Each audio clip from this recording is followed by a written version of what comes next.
நட்பை பற்றி சொல்கிறதுக்காக 5 அதிகாரம் ஒதுக்கி சொல்லியிருக்கிற வள்ளுவ பெருந்தகை நட்பாராய்தல் அப்படின்ற அதிகாரத்தில் ஒரு குறளில் சொல்கிறாரு, உள்ளற்க உள்ளம் சிறுகுவ கொள்ளற்க அல்லற்கண் ஆற்றறுப்பார் நட்பு அப்படின்னு சொல்கிறார்.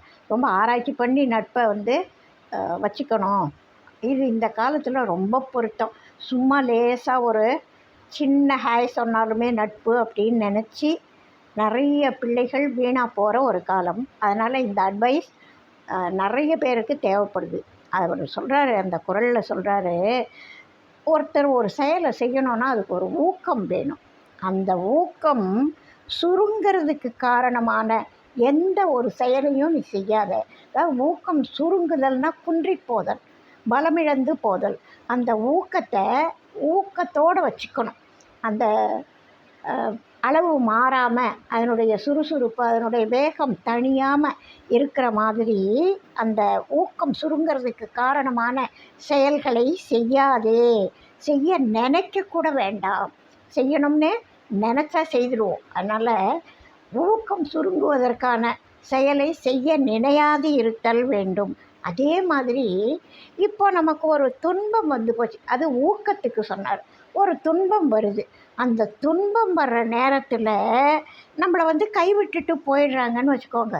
ஃப்ரெண்டு, உடுக்கை இழந்தவன் கை போல இடுக்கண் களையணும், அதுதான் நட்பு அப்படின்னு வள்ளுவர் சொல்கிறார். ஆனால் இப்போது நமக்கு துன்பம் வந்தப்போ அவங்க கண்டுக்காமல் அப்படி போயிடுறாங்கன்னு வச்சுக்கோங்க.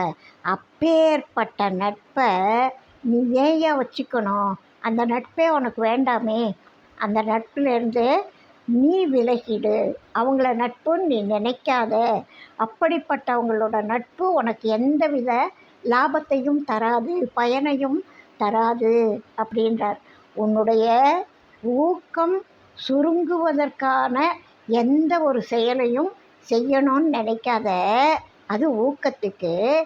நட்பை பற்றி சொல்கிறப்ப சொல்கிறார், இது இந்த மாதிரி ஊக்கம் சுருங்கிறது எதனால் வரும் அப்படின்னா, அக்கம் பக்கத்தில் இருக்கிறவங்க, அட வேறு வேலையில் போய்யா, இதை போய் உன்னால் செய்ய முடியுமா, செய்யாத, உனக்கு நஷ்டம்தான் வரும், தான் அவங்க செய்தாங்க, கெட்டு போயிட்டாங்க, தோத்துட்டாங்க அப்படின்னு நம்மளை டீமோட்டிவேட் பண்ணுவாங்க.